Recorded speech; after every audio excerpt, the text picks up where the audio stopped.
Alright, what's going on, Internet? Welcome back to a long, unplanned hiatus for It Builds Character, but I'm back in the chair. I'm in the seat. We're doing It Builds Character right now. The order in which things are being done is a little bit off, if you're familiar with the schedule, and we'll get into that more at the end here. So what is It Builds Character for those of you who are unaware? It Builds Character is a weekly, or in this case, almost at this point, monthly, character building show that I do on Wednesday nights at 10 p.m. Eastern Time, where I build characters in Dungeons & Dragons 5th Edition. What kind of characters, you may ask? Well, that's really entirely up to you guys, the fans.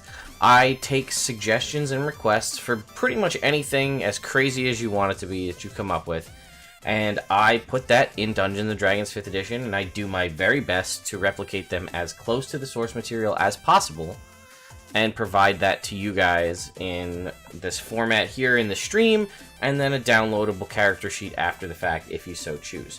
So, a couple of things to get out up front. One, these are 5th edition characters. I build all characters at level 12. The reason I do that is because it gets them more than halfway to 20. A lot of these characters are very, very powerful. If you look at pretty much any anime character, depending on when you grab them in the series, they usually become ultra, super awesome, amazing, and are basically just, it doesn't work in Dungeons & Dragons. Or some of these characters are very, very powerful and would arguably be 20th level characters or beyond. So I build them at 12 to try to keep things with some relative degree of balance, also around where most campaigns will tap out. Not saying that everyone's does, but in my experience, if you start at level 1 or even 3, most D&D campaigns fall apart for one reason or another around level 12. Also, to do my best to prevent rolling stats allowing one character to be super great and another character to be garbage, I build using the standard array. Yes, I know point buy exists, but standard array is just easier when you're trying to build a character in less than an hour. Last but not least, I try to use the most minimal amount of homebrew possible. When I say that, I mean I try to use only published classes, published races, published magic items to a degree, that's been either in a published Wizards of the Coast book, the physical book, or an Unearthed Arcana. The only time, again, to say that I don't do homebrew stuff is irrelevant. Sometimes if a race just doesn't really fit, like when I built Hellboy, or when magic items just don't exist, like when I built Iron Man's armor. So when that stuff happens, I have to delve into the degree of homebrew, but I heavily rely on you folks in the chat and your feedback to help me make my decisions one way or another. Does this look good? Does this look balanced? Is this bad? Do you have a better idea? And I truly take your feedback. So I highly recommend that if you are watching in the chat, or if you're watching on YouTube later, I highly recommend that you join the live show, because you can help sway the way things are done. And if you are there in the chat and you don't feel like speaking up, that's perfectly fine. But there's no way I'll be able to know that if you don't. So, who are we building tonight? Sorry guys, that was a 4-minute intro, but it's been a little while, so I thought it would be worth it to touch on what this is. So, in this episode, I'm building Kim Possible from the Disney TV series, the cartoon called Kim Possible. This is a show that I am relatively familiar with. I did watch, I think, the first 2 or 3 seasons when they were on the air when I was growing up, so I do know a degree about that. Again, for the most part, Kim doesn't really fit into characters built in modern day, don't necessarily have a great fantasy correlation, but we'll do our best to see what we can come up with. Sorry, I really need this coffee. I'm like super tired. But race is human. Kim is a excuse me, regular human being. And her background, student, right? She's a high school student, so I guess you could argue that that's her background, or like there's no background choice for commoner in 5th edition, but that's basically what she was. And oh, I guess I should say that the player name is Little Red. Well, let's put the underscores under here, right? Little underscore red underscore dot, aka Chelsea, who you may or may not be familiar with from her own YouTube channels, Wizards of the Coast, stream Learn by Play, North by Northwest, or my own Princess of the Apocalypse show where she plays Igni. She had requested that I complete making Kim Possible as a character so that she could play Kim Possible in an upcoming game at MomoCon this weekend. So, now that that's out of the way, let's delve into building Kim Possible. So, Kim is a human. We've established that. We're going to build her as a variant human because why wouldn't you? And then we have to think about her stats. And we know we're going to build her at level 12. And Kim is just a pinnacle of human performance, honestly. She is very well trained. She's very intelligent. And she's very dexterous. And she's clearly perceptive. She's a spy, right? So we could give her the background feature that makes her an entertainer. I think this alternate feature for background, or for entertainer, is a spy. But that's sort of her current profession. So I've had a little bit of back and forth with some folks about this. What is Kim Possible? And it kind of comes down to one of two things. I think people land in one of two areas. A monk or a rogue. And in my personal opinion, I think Kim Possible is a rogue. Yes, she does hand-to-hand combat more often than not. She doesn't really fight with weapons. I get that. But she doesn't really have that ascetic kind of discipline style of being a monk. I mean, she is trained in the martial arts, so that's something, and I guess we could dive into dips. 1 level dip into monk for unarmored defense and martial arts abilities and things like that. Maybe 2 levels and you get flurry of blows. But I don't really think that's necessary. There are some pretty good rogue options out there. Yes, sneak attack doesn't truly fit Kim, but maybe we can argue that she'll fight with her fists and an unarmed strike with sneak attack should count. So, it doesn't, I believe, but we'll say that it does. Alright, so, sorry.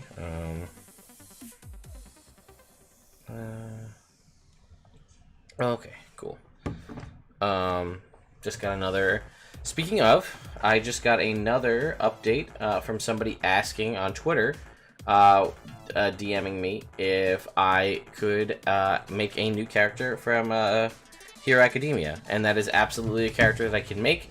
I will add that to the list. The list is ever growing, so we're going to be somewhere towards the end of the year by the time that list, or that request is fulfilled. But, moving on. So, Kim is going to be a level 12 rogue, we're saying. So let's skip ahead here to rogue. And then we'll get a look at what stuff she's going to have. We'll try to go from there. So let's zoom ourselves back out here so we're not taking up the whole screen. Alrighty. So Kim is going to be a level 12 rogue. So that's going to give her, again, it's been a little while, so that's 4 proficiency bonus. Rogues, I believe, get dexterity saving throws and intelligence saving throws. We'll just confirm that. Yes, and she gets 4 skills from this list. So, we know Kim is very good at stealth and acrobatics, so we're going to choose those 2. Stealth and acrobatics. Investigation, investigation and perception, that's a no-brainer. Those are Kim's skills. Now, she's going to get 1 from being a human and 2 from her background, so she's doing pretty good. And I think that that's pretty accurate to Kim Possible. She is quite skilled in a lot of things. So I will agree with that.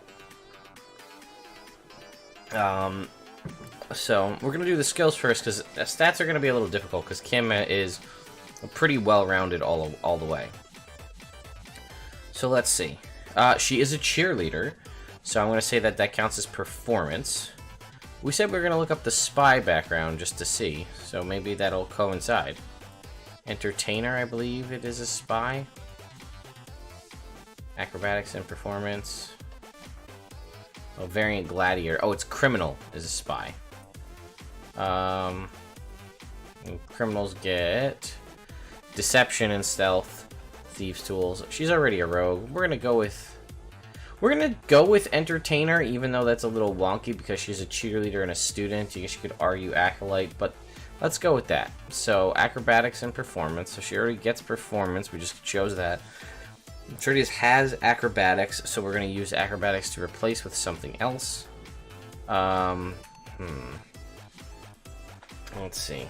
What is Kim good at? We're going to give her athletics, too, because she's a cheerleader. Performance and athletics both lend themselves to cheerleader-type roles.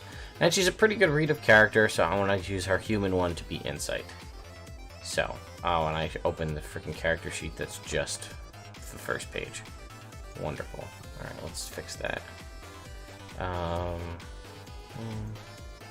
Sorry, folks, for the tiny bit of downtime while I figure this out. There we go. So switch this over here.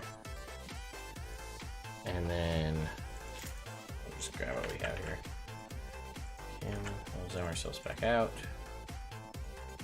Alright. Human. That's not how you spell human. Human 4. Dex, intelligence, acrobatics, athletics, insight, investigation, perception, performance, stealth. Is that it? Acrobatics, athletics, insight, investigation, perception, performance, stealth. Pretty solid list of skills all around, so we'll close this one. We don't need it anymore. I can't believe I just did that, guys. I closed the wrong one. I'm so sorry. It's been a little while. You can tell I'm out of practice. Alright, let's try this again. Impossible. 4. Dex, intelligence, acrobatics, athletics, insight, investigation, perception, performance, stealth. There we go. Should we 1, 2, 3? 1, 2, 3, 4. Cool. Let's close the correct one now. There we go. Alrighty, so Kim is a human, and I'm gonna argue again, like I said, she's a 12th level rogue. Rogue 12. And we're gonna say entertainer is her background. Or jump down here to add in her ability score improvements.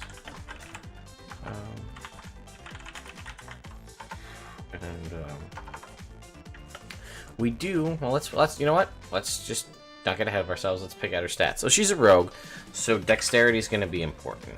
Kim's pretty hardy, but she's not that tough in the long run. Kim is also relatively, or she's actually quite intelligent. She is attractive and has, you know, she's a good performer in that her charisma is high enough that she is a cheerleader. I'd say she's relatively perceptive in the grand scheme of things. She's really got solid stats all around. So, I'm looking at a Kim Possible Wikipedia to see if anything jumps out at me. No, she's just really intelligent. So we're gonna have to. So I think. Also, I guess I should have said this at the beginning. The nature of It Build's character does lend itself to a point where you probably have to make a sacrifice for a stat. And then building with standard arrays, 15, 14, 13, 12, 10, 8. So that means pretty much at base, someone's stat is going to have at least 1 8. Now, if you choose to play Kim Possible in your game and use this method, and you roll stats or do something different, you have the opportunity to balance some of this out. But I think for this, I'm going to give her an 8 strength. Again, I'm not going to say that that's accurate, and we're going to give her a 10 constitution because I feel like she is still like a 16 to 18-year-old girl. She's tough. I don't think she's that tough. So now we have 12, 13, and 14. So I think we're going to put the 14 in intelligence, the 13 in wisdom, and the 12 in charisma. Oh. I just get a thank you, Benjamin. I believe you are subbing on or subscribing on YouTube, so I do thank you for the subscription. Sorry, I haven't had a chance to set up all of my custom alerts for everything. I have them all set up for Twitch. I haven't finished setting them up for YouTube yet, so thank you. I appreciate it. Let us keep going. Kim's base speed is 30. For now, that may change. And she's a human, a variant human, so she's going to get 2 ability score improvements. What are we going to pick? Well, I think we're probably going to say, as we stated, she's pretty well-rounded, so we're going to put this wisdom at 14 and this dexterity at 16. So that's where we stand right now at level 1. Now she does, as a variant human, also get a feat. So let's go ahead and skip up and take a look at the feats and see if we have anything that jumps out at us for Kim possible herself. Okay. So one could argue athlete, as she is a cheerleader. Does that benefit her? Flipping up from prone, that's the thing she does. Climbing doesn't half your speed. She's a pretty solid climber, and she can jump pretty far. She's a cheerleader. Let's keep going. We could give her keen mind. She is quite intelligent, as we've discussed before. Her brothers are super geniuses, and her parents are both very intelligent, so she's inherited a degree of that. So we could say that. She's quite observant as well. We could give her observant as a feat. That could make sense. She's quick, so mobile as a feat works as well. And then the last one would probably be skilled, just to give her additional skills, as she is pretty knowledgeable in a lot of things. And an easy way to represent that when you're building NPCs or otherwise is to just give them proficiency in that skill. Marks that they do have a proficiency for it, no pun intended. So, let's jump back to Kim. Actually, you know what, real quick, let's jump over to Xanathar's Guide to Everything, as there is a human feat in here, and it's worth checking it out, just in case. So, we have... Sorry, I didn't realize that this is all expanded. I wish these would save when I get out of them.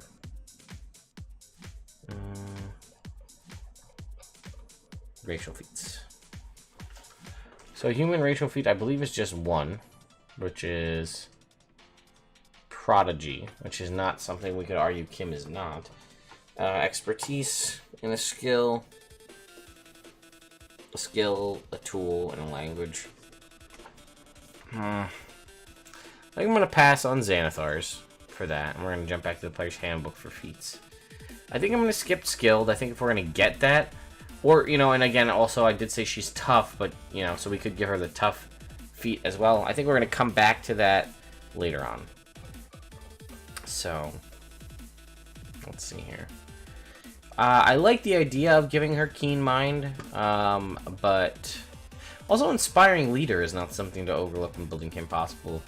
Granted, she's mostly just leading Ron, Rufus, and then conversing back to Wade, but I'd say she's still a pretty solid leader all around. So, we could alter the adjustments we just made. Perhaps bump her charisma, or something that would be beneficial to her, bump her constitution by 1, and then choose to give her something like keen mind to make that intelligence, or that wisdom observant, and make that wisdom go up by 1, or choose something like athlete. You know what? I usually rarely do this, so let's do that. So we're going to actually take the ability score bump that would have gone into dexterity. So this is going to go down to 15. Constitution is going to go up to 11, and then we're going to take the feat, which will put this back at 16. So, I'm going to say feat, athlete. And then we'll describe what you get for being an athlete.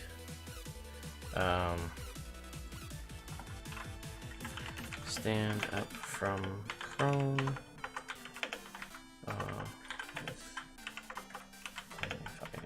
5 feet.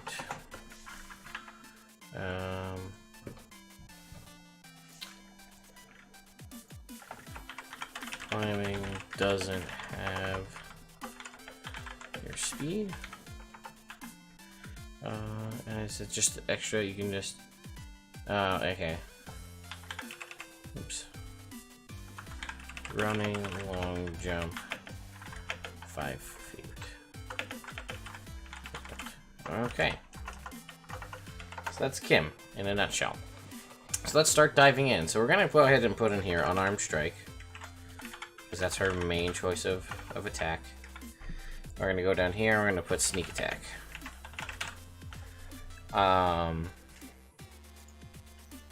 So let's jump in. So at first level as a rogue, she's going to get expertise. Expertise. And we're going to give her, oops, stealth. If I could spell, stealth and performance.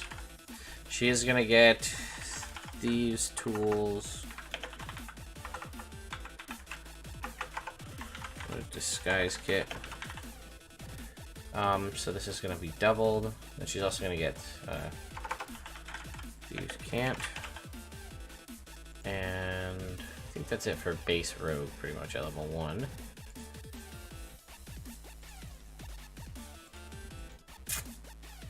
Yeah, expertise, sneak attack, use can't. Okay, so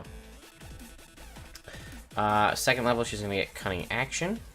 We'll just go ahead and throw that in here. Cunning action, bonus action to dash, disengage or hide. Then she's gonna get her roguish archetype. So for this, we're gonna jump over to Xanathar's guide.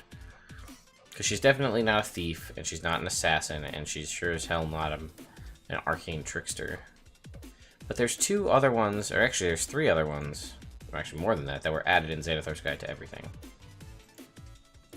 So here we have the Inquisitive, which is actually kind of what I'm leaning towards. This is sort of your Sherlock Holmes, if you will. So we'll look at what else we have here. We have the Mastermind. Your focus is on people and on the influence and secrets they have. Many spies, courtiers, and schemers follow this archetype, leading lives of intrigue. Words are often your weapon. Your weapons as often as knives or poison. Secrets and favors are some of your favorite treasures. She's definitely not a scout in the world of the wilderness, and she's not a swashbuckler. Actually, you could make a relative case that she could be a swashbuckler, combining dexterity and charisma, and her ability to flip and move around. Panache, just because of what it is, and elegance and things. So you could argue that she could be a swashbuckler, and I wouldn't really fight you on that. More often than not, she finds herself engaged in one-on-one combat, and that is where the swashbuckler excels. But I think I'm going to go back. We're going to read the Inquisitive stuff. As an archetypal Inquisitive, you excel at rooting out secrets and unraveling mysteries. You rely on your sharp eye for detail, but also your finely honed ability to read words and deeds of other creatures to determine their true intent. You excel at defeating creatures that hide among and prey on ordinary folk, and your mastery of lore and your keen deductions make you well equipped to expose and end hidden evils. Now, again, take that with a grain of salt, as it is the Dungeons and Dragons version of that, but it's essentially Sherlock Holmes. And I would argue that the Mastermind is more of a Moriarty. So, if you use that analogy, then Kim Possible is much more of a Sherlock Holmes than she is a Moriarty. So that's what I'm going to go with. And again, if you're in the chat and you disagree with my thought that Kim Possible is an Inquisitive Rogue, please speak up. Let me know. I'd love to hear your thoughts. So let's keep going. Unless I get some comments that tell me otherwise. So, at third level, she's going to get Ear for Deceit. Whenever she makes an insight check to determine whether a creature is lying, she treats any roll of a 7 or lower as an 8. She can make a perception check to spot a hidden creature, or an investigation check as a bonus action, which is a nice addition to cunning action. And she gets Insightful Fighting. As a bonus action, she can make an insight check against a creature versus their deception check. If she succeeds, she can then use sneak attack against that target, even if she doesn't have advantage on the roll. This benefit lasts for a minute, or until you successfully use this feature again upon a different target. Sounds Kim Possible-ish, if you ask me. So, let's go ahead and start adding that in. We have Ear for Deceit. Treat a 7 or lower on an insight check as an 8.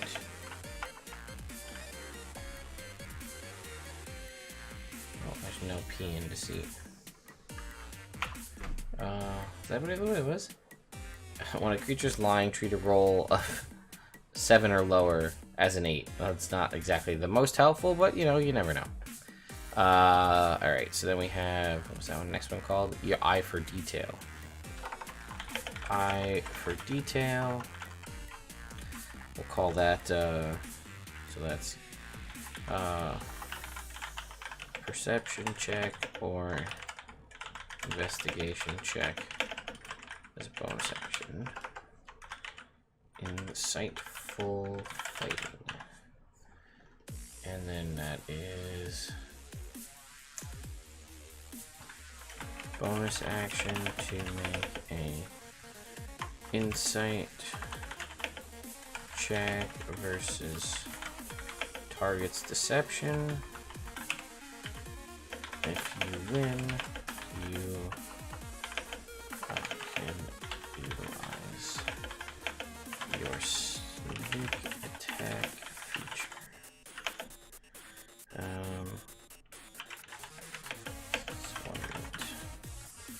Okay, so that's pretty good so far where we're at with Kim, I think. I am actually, the more I've walked through this, I am leaning as Kim Possible's unarmed strikes based on basis would be, at this point, a 3 bonus, a -1, which we know we're not going to raise this. So -1 plus 4 is a 3, and Kim is much stronger than that, but she can't use unarmed strikes with finesse, using her dexterity, unless she's a monk. So we may have to go against my initial plan and give her at least 1 level of monk. And what would 1 level of monk get Kim Possible, you may ask? Well, no change in her HP, which is nice. That will get her unarmored defense and martial arts, which lets her use dexterity instead of strength. Her unarmed strikes do more damage, and she can use monk at weapons. When she uses a monk weapon, she can make an unarmed strike as a bonus action. So it gets her... She's going to be not short of bonus action utility, we can definitely say that. And I think we definitely stop it at a 1-level dip, as she's not really accessing key points. So I'm okay with that. Let's go ahead and do that right now. So we'll call this Rogue 11 Monk 1. And we'll just go ahead, before we go to level 4, we'll just add the level of Monk. So we'll say unarmored defense. That's AC equals 10 plus Dex plus Wisdom. And then she's going to have martial arts, which is unarmed strikes. Use Dex instead. Hello. I'm gonna say. Oh, I don't know actually how to pronounce your name, but from YouTube, TL Heekin. Also, Grypho. Hello. I saw your Twitter DM. I will absolutely add your suggestion to the list. Okay, well, anyway, hello, and welcome to It Builds Character. We're building Kim Possible. It's been pretty quiet in the chat, guys, so oh, man, you guys are killing me with these names tonight. Anyway, welcome, all. It's been pretty lonely. It's been me talking to myself for 28 minutes, so I appreciate the company. So thank you very much. And welcome. You guys are coming to us from YouTube and Twitch, so I appreciate. Ah, okay. Portuguese for Griffin. Cool. Very cool. So anyway, well, let's continue where we were. Unarmed strikes, use Dex instead of strength. Wow. Oh. Unarmed strikes do 1d4 damage. And attack. Can make an unarmed strike.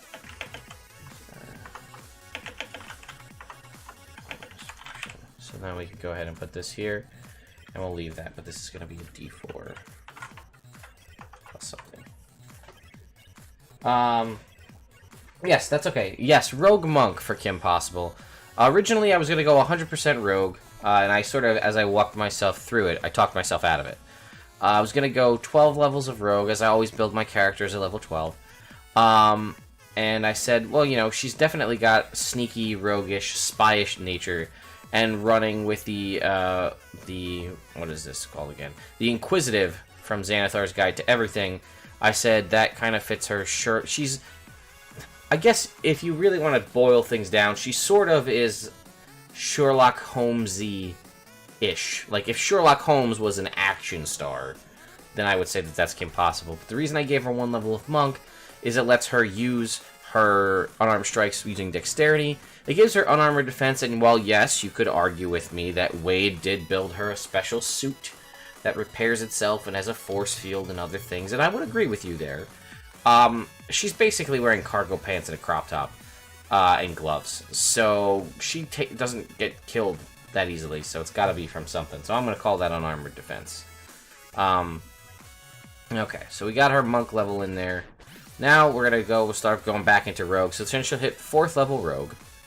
So we'll jump back to rogue over here in the player's handbook. Jump down, rogue. So she's going to get an ability score improvement. Well, we know that that's going to go into dex. So that's going to go to 18. We might as well just do...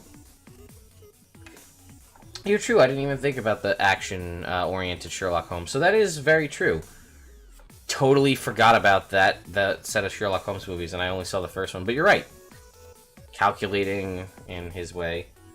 I'll take it. Sherlock Holmes action star.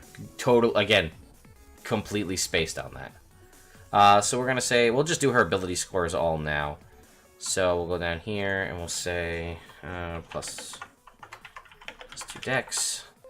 That is, sorry for my Razor Synapse popping up in the background. Anyway, plus 2 dex for level 4 rogue. For level 8 rogue, we're going to take her dexterity to 20, so that's going to be 5. So we're going to go plus 2 dex again. And then she is a rogue, so they get an extra ability score improvement at level 10. So we're actually not losing out on any ability scores at this point. You know, the pugilist is actually... I did have a request to talk to your point there. I'm just going to call you T. How about that? That way I don't have to worry about butchering names. There's actually... I do have a request from someone to review the pugilist class. And I do have it. I was a very early adopter of picking up tons. I have hundreds of Dungeons and Dragons DM's Guild content things. My library there is vast, and it just keeps growing because people keep sending me stuff to do reviews. So I will dive into the pugilist at one point just because I said I would. So all right, so she's gonna get an ability score improvement. TL, either one. TL works too. And then we do get a final ability score at level 10 for being a rogue. So if we look at this now, so Kim's in a pretty solid spot, right? She's got that 11 constitution's been hanging out there, and that kind of bugs me. So we may rectify that at level 10. We could argue that you could increase her intelligence by 2. She's quite smart. We could argue that you could increase her charisma by 2. And I mean, 12 is above average for a human attractiveness. And it does make her a fairly good performer. But I think what I'm going to do, because I think that she's pretty resilient, as I've said before. So we're going to make that a 2, and we're going to give her proficiency in Constitution saving throws. So that'll cover all of her ability score improvements. This will be 2, 2, 1, and then we'll start filling these out. -1, 9, 5, 6, 2, 1. Let's go level 5. We can put this down here. She's gonna get uncanny dodge, reaction to reduce. Let's get the exact wording for uncanny dodge before I screw it up. Oops, too far. Reduce reaction. Yeah, it's just an attack. Reaction to reduce the damage an attack I have. Now we're going to go down here for 6. She's going to get, she gets the feature from her class for the 6, yeah? Oh, expertise again. Okay. Got it. So we're going to go back to expertise. So she's got stealth and performance.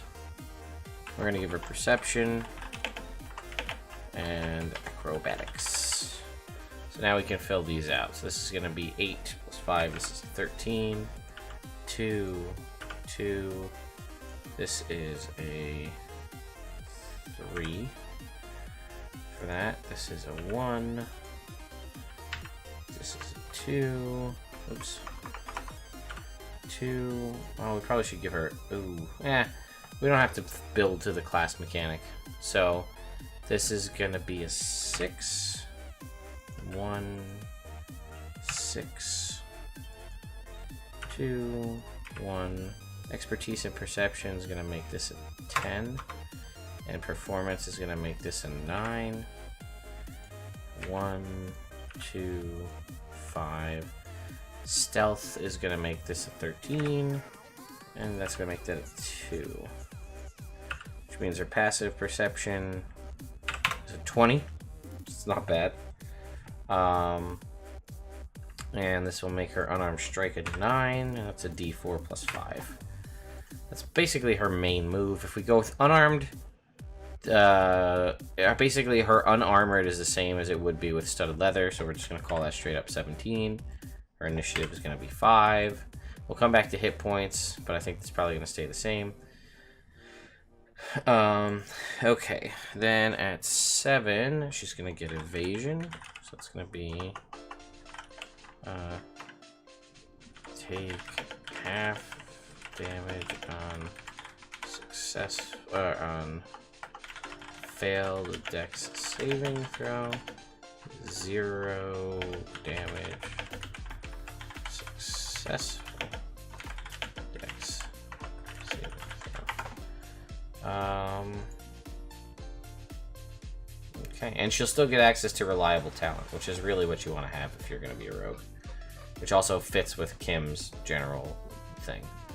So we can just jump over here. Sneak attack is 66. Okay, ability score improvement. We did evasion.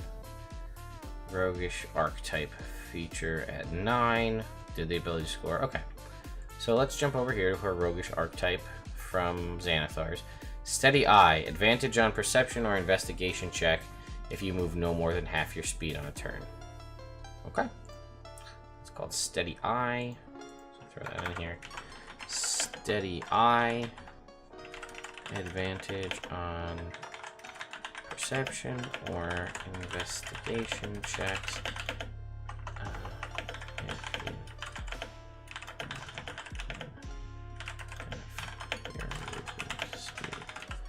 I think I read that right. If you move no more than half your movement speed on the same turn. And we're going to get reliable talent, which is going to be for any skill you add. Oh, sorry. For any ability check, you add your proficiency bonus 2. You treat any d20 roll of less than of a 9 or less as a 10. So that means for Kim, when she uses acrobatics, athletics, insight, investigation, perception, performance, or stealth, her minimum roll is whatever bonus you see there plus 10. So her minimum perception roll, an active perception roll, is 20. Stealth is a minimum of 23, which means that her maximum stealth is a 33. Pretty bananas, but high-level rogues, that's what you run into. So, do we miss anything else here? We got reliable talent, she's capped at 11, ability score improvement at 10. I think we hit everything here. And then she probably would just continue to level as a rogue for the rest of it, gaining wisdom saving throws, the blind sense, and then no roll can ever have advantage against you. She wouldn't get the stroke of luck ability, but that's okay, because she would get access to things from, she'd get Unerring Eye as an action. You sense the presence of any illusions and that kind of stuff. And then at 17, Rogue, you learn to exploit a character's weakness. When you use Insightful Fighting, you can do an extra 3d6 damage on your sneak attack, which is pretty cool. I think the Inquisitive Rogue is neat. It's interesting. I've only ever seen, in any group that I've played, I've only ever seen one person play one. I would love to see someone play one to completion or till the end of the campaign, because I think it could be really fun to tap into that Sherlock Holmes style of gameplay. But like that, I'm super intelligent, I can find stuff, but you don't have to play yourself as Sherlock Holmes. You can play yourself as however your character is, but you have that sort of knowledge. And I would love to see, like, I don't know, this is way out in left field, but, like, I don't know, like a kobold, or, I don't know, a half-orc rogue that's this. So you've got, like, this big hulking dude, and he is hyper-intelligent, and I think that that would be super cool. And you're, like, great at finding stuff. So, just a thought. But yeah, so that's basically Kim, with the exception of her items. I guess we could do her hit points. So she's got a D8, so that's going to be 8. Let's see, so that'll be 5, plus 1 is 6. 6 times 11 is 66, plus 9 is 75.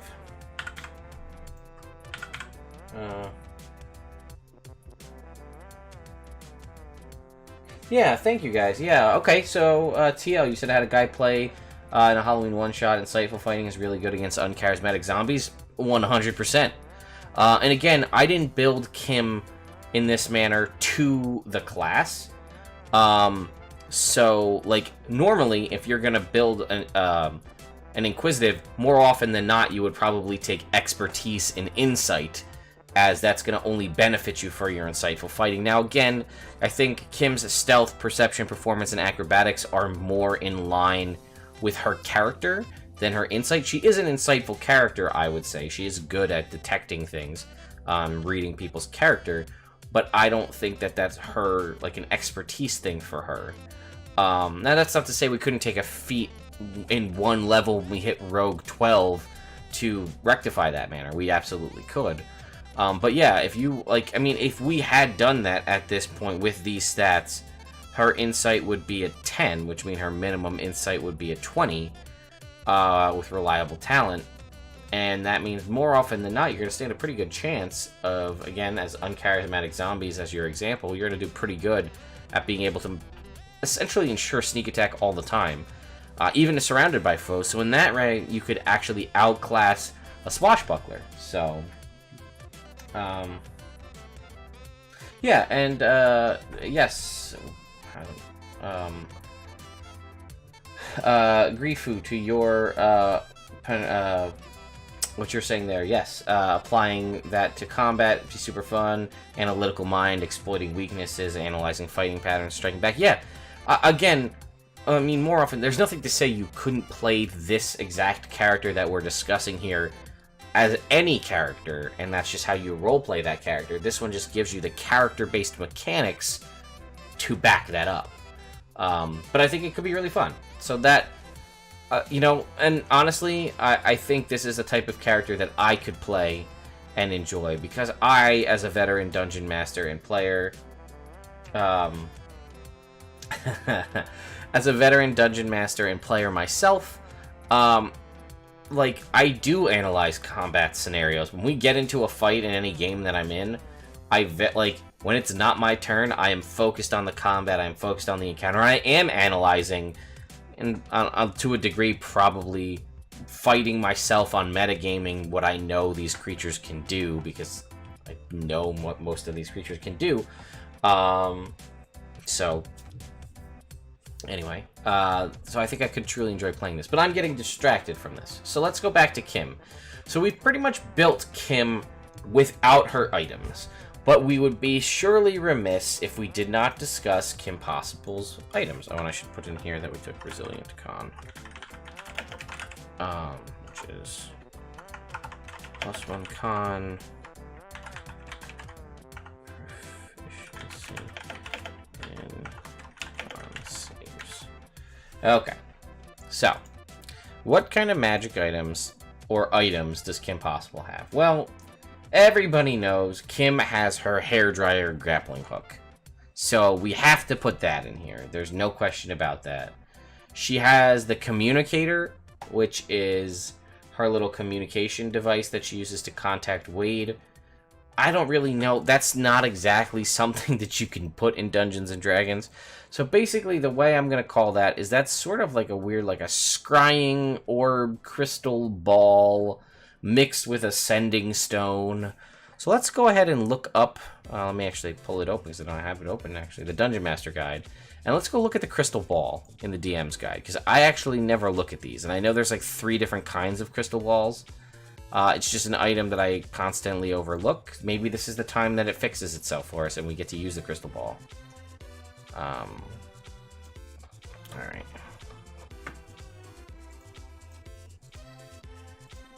Crystal ball. Okay. 3 kinds. Typical crystal ball, very rare.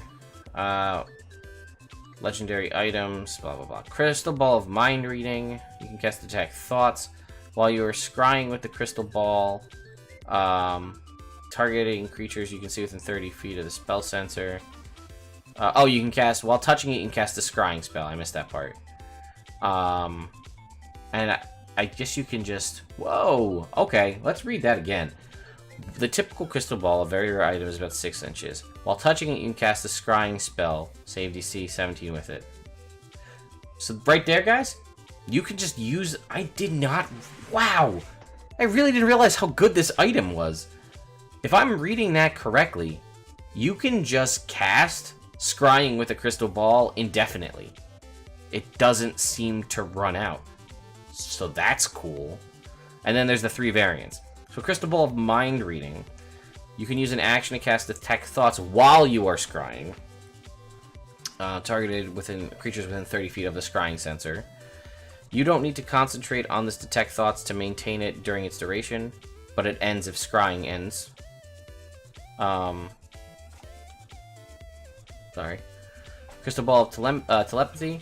While scrying with the crystal ball. Sorry, I'm just trying to make sure I don't have the dogs outside and didn't let them inside, and I'd feel like a jerk. While scrying with the crystal ball, you can communicate telepathically with creatures you can see within 30 feet. You can also cast a suggestion spell. You don't need to concentrate on suggestion. That can't be used the next dawn. And then while using crystal ball of true seeing, you can use true sight. So basically, we're going to call this a crystal ball of telepathy. But she doesn't use the suggestion part. So this is, by the way, guys, if you didn't know, and I just realized it now, it is spelt like that. Communicator. Functions as a crystal ball of telepathy without the suggestion feature. Okay, done. So that's her, like, PDA communication device. I don't think she has much else other than that. It's the main thing. Most iconic's the grappling hook. And it was later replaced with, like, a wristwatch version. I remember that.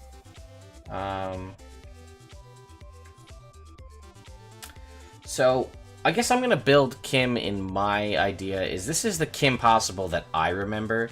This is the Kim with the green cargo pants and the black kind of midriff shirt and the gloves.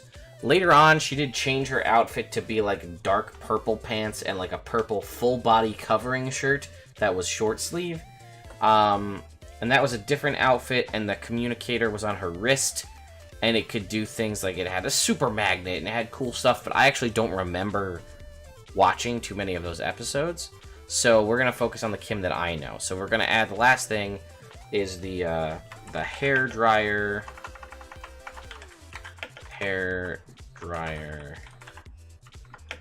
grappling hook.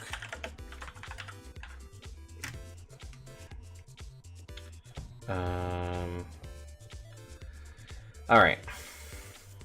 Now I've done stuff like this before, and I'm drawing a blank on how I made this. So, let's see. How do we want to do this? It's gonna probably have a short and long range. It's gotta be able to pull you towards it. Huh.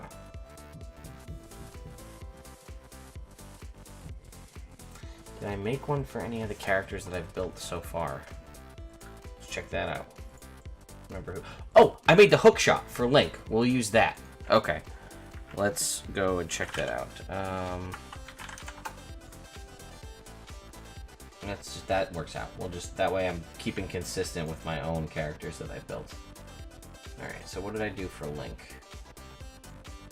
So for the hook shot, oh boy, I can barely read that. Alright, so here we go. Action to fire grappling hook. Now, Link, I gave him the long shot, so that could shoot 120 feet. I don't feel like her grappling hook shot that far. So I'm going to say to fire grappling hook up to 60 feet. I think that's reasonable. A bonus action to retract the cord and pull the wielder to the attachment point. I think that's okay, because she doesn't use it to grapple people, and I think that that works. Everybody good with that? I'm good with it, so then we're gonna go with it. Alright guys, I think that's it. I think we built Kim in just shy of an hour. So let's take a look. We'll go back to the top. So here are her stats: 8, 20, 12, 14, 14, 12. Pretty good, well-rounded. Kim's an 11th level rogue, 1 level monk. 11th level rogue because that gives her reliable talent, so she's never gonna mess up any of... Oh, we should fix this. This is 5 for the Constitution save. So she's never going to miss, really, at any of the skills that she's proficient with. She's gonna have a minimum of 10, if not more than that. She's got a decent hit point pool. She's got a 17 armor class, which isn't unreasonable, wearing basically just cargo pants and a midriff shirt. She's got a +5 to her initiative, base 30-foot movement speed. We can throw this in here. She's got 12 d8 hit points, or hit dice. She's got relatively good skills all around, a high passive perception. She does a 66 sneak attack, and her unarmed strikes are, 9 to the attack, and it does use a monk's ability to do a d4 +5. She also has that first level of monk, so she can attack with her unarmed strike as an attack action, and then strike with an unarmed strike as a bonus action. She's got expertise in stealth, performance, perception, and acrobatics. She can, as a bonus action on a turn, she can make an unarmed strike if she's taking the attack action, dash, disengage, hide, make a perception check, or an investigation check, or activate her insightful fighting. So she has a lot of options to use her bonus action. Let's see. She's got Uncanny Dodge to reduce the damage, which explains she does take a handful of hits. Evasion to avoid all those explosions. Steady Eye, which gives her advantage on perception and investigation checks. TL, technically no, I believe, but we may have circumvented this. Personally, I will tell you in my book as a dungeon master that a monk can sneak attack. Wizards of the Coast will tell you that they cannot. And I'll explain to you why. The thought process is to activate sneak attack, you need to either be using a finesse weapon, or a ranged weapon, and that's basically it. So you need to be using a weapon that utilizes dexterity, or a ranged weapon. So technically, an unarmed strike is not a finesse. An unarmed strike is a strength-based attack action. A monk does not say that their unarmed strike becomes a finesse weapon. It just says that their unarmed strike can utilize dexterity instead of strength. Therefore, technically not classified as a finesse weapon or a finesse-based attack. Furthermore, not considered useful for sneak attack. I think that's horseshit, in my opinion. So I would allow it in my game. Granted, she could attack somebody with a dagger, I guess, if she wanted. She doesn't really use weapons because it was a Disney show. And to get the access to sneak attack. So I think it's dumb. And especially for this scenario, I would allow it. But that's a Dungeon Master thing. I would say more often than not, if you said, like, oh, well, I'm a monk, I can use dexterity. I'm not trying to tell you to lie to your DM, because don't do that. But if you tell your DM, hey, I'm a monk, and I use dexterity for my unarmed strikes, does that work for sneak attack? I feel like your average Dungeon Master, and most would probably be like, yeah, okay, that's fine, makes sense to me. Technically, they don't, but that's, that's how it is. She has advantage on perception and investigation checks if she moves less than half of her speed. She has reliable talent to never, like we said, to never really fail on skill checks that she's proficient with. She's also an athlete, so she can stand up from prone with only 5 feet of movement. That's kind of her flipping up. She can make a long jump with only running 5 feet rather than 10, and climbing does not halve her movement speed. And she has the Communicator, which is basically a crystal ball of telepathy that lets her communicate with Wade and her family, and her hairdryer grappling hook. And that is it, guys. That is Kim Possible in a nutshell for 5th edition Dungeons & Dragons. So what I will do, lastly, is I'll put a link here in the chat. I don't know if it's going to go to... We'll see if this goes to everybody, or if it just goes to Twitch. We'll see. I think that just goes to Twitch, unfortunately. But basically, I put a link in the chat to my It Builds Character folder, which I will switch to here. Right here. So, oops, wrong one. Let's change that up to this one. Here we go. So, let's see if that's all in frame, by the way. So here you can kind of see where my face isn't blocking and the chat isn't blocking. It Builds Character. This is my my folder on the Google Drive where I upload all the previous It Builds characters. So if you wanted to see any of the ones that I've made, they're all here. As well, Kim will be uploaded here when I am done. So that is, I believe, bit.ly/IBC sheets. And then if you were to go to bit.ly/IBC plan, I think if we scroll down here, it should be right here. Yep, if we click on this, this shows you the plan. Sorry, I don't know what that's about. But here you can see all the characters that I've built and the times that I didn't build them when things were happening. Links to all the videos on YouTube. And you can see I've had a lot of stuff happening lately where I was unable to do it. So I do have to put the Howl's Moving Castle in here. And actually today was supposed to be, as you can see, the 23rd, I was supposed to be building Dream from the Sandman Chronicles and have already built 10th Doctor, Kim Possible, and Cassio from Supernatural. Obviously, real life kind of got into the way and I had to shift some stuff around. And the fact that this one specifically was time sensitive for a convention this weekend, I had to finish that. So we're going to rearrange these, but you can see in the future here I've gotten Flapjack, Beowulf, Doctor Strange, John Constantine. We got some Final Fantasy in here. We got characters from Lego's Bionicle. And Grifu, you just added All Might from my from Hero Academia. So All Might.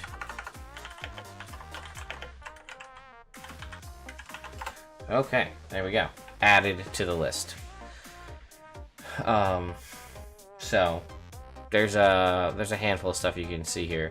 We have a Digimon, right? We got some biblical characters. We've got a Digimon. I don't know how I'm gonna do that. That'll be interesting. We got some Disney characters. We got the villains from the Power Rangers. Like it's gonna get weird, folks. That's all I can say. So, but yeah, as you can see, I've built a lot of interesting stuff. So if you guys have questions, you can go back and view these videos, or you can download the character sheets for yourself to see what I've done in the past. And have you read the Stormlight Archive books? I think Kaladin would be a cool build. I haven't, but I'll add it. I've got till October to read those books. So, really, if they're on Audible, I'll probably read them because I'm always looking for more Audible books to read. Although I do have a queue building up at the moment. But yeah, I'll add that. TL, we'll add Kaladin, right? Yeah, from Stormlight Archive to the list as well. So now we're to Halloween at this point. So we're 10 months out, or 5 months out rather. Well, hey, you know, you guys can obviously do that. People argued a lot with me when I built, when I built Hal from Howl's Moving Castle, and Guts from Berserk. We went back and forth a bunch on how to build that, and, like, Tingle from Legend of Zelda was a little difficult to come up with, and I hated the entire time I was doing that, but people asked for it, so that's what I do. So my goal is to get this back into gear, guys, so I guess I'll give you my last little outro before we jump over to host my raid my good friends, the Venture Maidens. The goal is to bring this show back full force, where I will be doing it again consistently weekly. I also am hoping to bring back consistently my Top 10 Tuesday series. I released a video yesterday doing my Top 10 cantrips in 5th edition. My most popular videos on the channel were Top 10 D&D spells, Top 10 D&D monsters, and Top 10 D&D magic items. Mostly because Top 10 lists generate a lot of interest, and people love to tell you that your list is wrong. So I'm going to be doing that, but refining it. So I did Top 10 cantrips, then I'll do Top 10 Player's Handbook spells, Top 10 Xanathar's Guide to Everything spells, and so on. So that's something to look forward to in the future. I'm also working on, again, I said reinvigorating my D&D 101 series, where I talk intro stuff for new players and go over questions that players have regarding things like how does armor class work with mage armor and dragon sorcerer and unarmored defense and a shield and the shield spell and things like that. As well as things about like how the Adventurer League works, or answering questions like, hey, I really don't understand how hiding versus perceiving works. Can you spell that out for me? Those are things that are going to happen as well. And I will give you guys the heads up here. I just haven't gotten a chance to get to my local game store because work has been insane. But there will be a giveaway coming up for some copies of Mordenkainen's Tome of Foes and some dice and some other stuff. So be on the lookout for that. So let us jump over here. We'll pull up twitch.tv/Venture Maidens.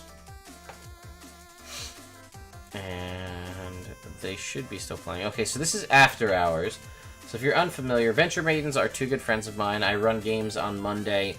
The game that's coming this Monday will have Celeste here playing as a character. And the following Monday, which was just this past Monday, we'll have Brittany in a different campaign with a different character. They're my very good friends. You're going to actually get to see us doing a lot of cool stuff in person at Gen Con coming up. So if you guys are going to be at Gen Con, I'll be there, as will they. But we're going to throw a raid to them. Again, I think the raid mechanic's only going to work on Twitch. So I'm just going to throw it in the Twitch chat. But we're going to jump over there, and I will throw... They, I think, are only streaming on Twitch. So I'll throw the link in the chat for everybody anyway. So we'll jump over and say hi to them.